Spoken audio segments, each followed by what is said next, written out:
Tell It to Someone is brought to you by gigantic cans of energy drink. As it says on the can, limit 1 can per day. Not to be used by pregnant or lactating women. Not suitable for children. Or people sensitive to caffeine.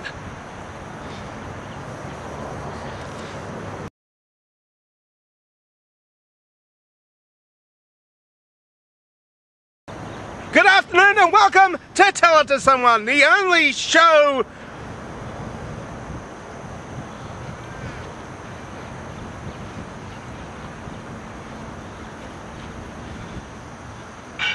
where I get needlessly interrupted. And now for the first question of the day.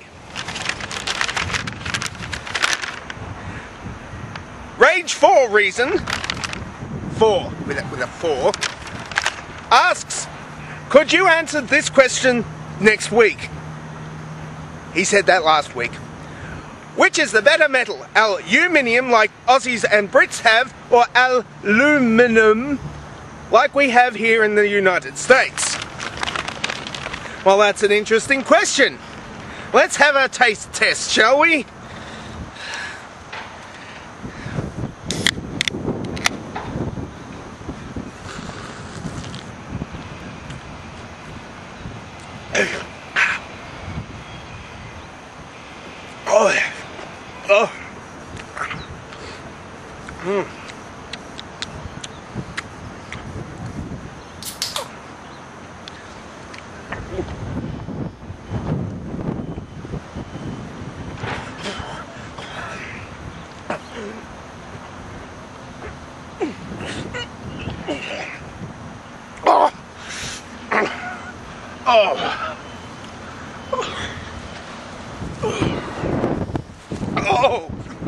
Oh my! I forgot the question. Next question is from Hockey God 98. There's a key idea in H.G. Wells' book, The Invisible Man, on all iterations of it, that has baffled me for years. The Invisible Man's body does not absorb or reflect light, right? Okay, then how the hell does he see? Should he be blind? No, well, that is... You see, he was invisible to all visible forms of light. Now, if the Invisible Man had, the visible light gone through him, but the invisible lights, the infrareds and the ultraviolets, bounced off him, then he would have been able to see in infrared and ultraviolet light. So he would have been able to both go into the ladies' change rooms and, because he could see X-rays, go not to have bothered going into the ladies' change rooms and just watch them while they, because he would have been able to see infrared and ultraviolet light, which means X-rays as well. So he shouldn't have bothered with being invisible, because he could see everything anyway, because he could see with X-rays. That's my theory. And the next one is California Sun. California Sun asks, I have 2 questions for you. What are your thoughts on the oscillating universe theory? I am aware that current observations of the rate of increase preclude the theory of the Big Crunch, which was once a popular concept, and lead to the theory of an entropic Big Freeze. But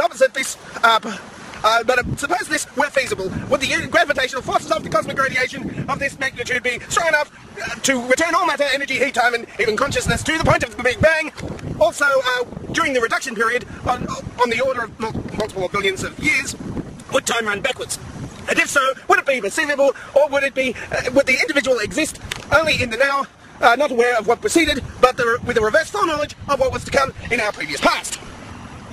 Question 2, do you know where I put my keys? I lost them about a week ago. Any help you can offer would be appreciated. Thanks. The answers to both of your questions are one and the same. You can, well, there's 2 answers really. The first one is you can wait several billion years and find out for yourself, and therefore when you will be able to find your keys when time runs backwards. Or you can look behind the couch, and that will answer both your questions somehow. And an ancient atheist asks, I'm in Los Angeles, antediluvian is in Perth. I want to get a whole lot closer. It costs lots to fly. And I was wondering about the tectonic plates thing. How long if I wait for us to bump into one another. I needn't be exact. That would be foolishly dreaming, of course. Just put me within a few days of car trip. Thank you. Okay. Well, tectonic plates move at about the same pace as my fingernails.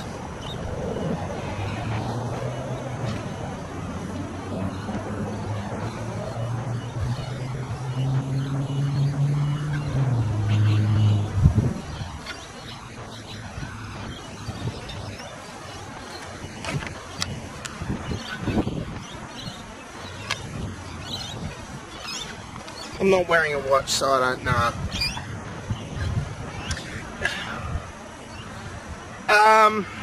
I think you'd be waiting so long as time will start going backwards and it'd be a waste. But hang on, I have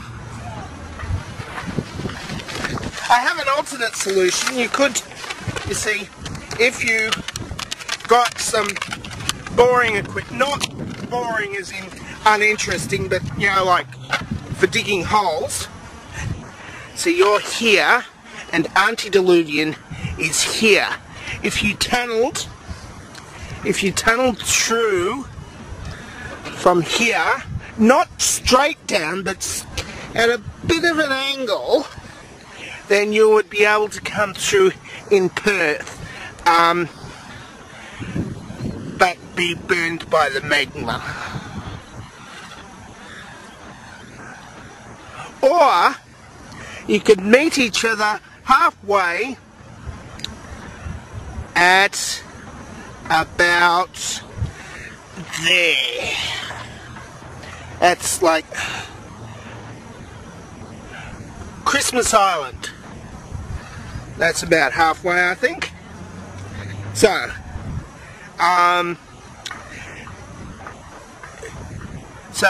antediluvian, go to Christmas Island. It's halfway. I mean, you know, that's the best I can do.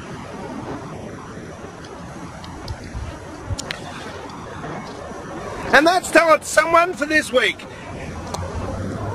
In next week's episode, look down, because that's where people have written the questions. Well, not yet.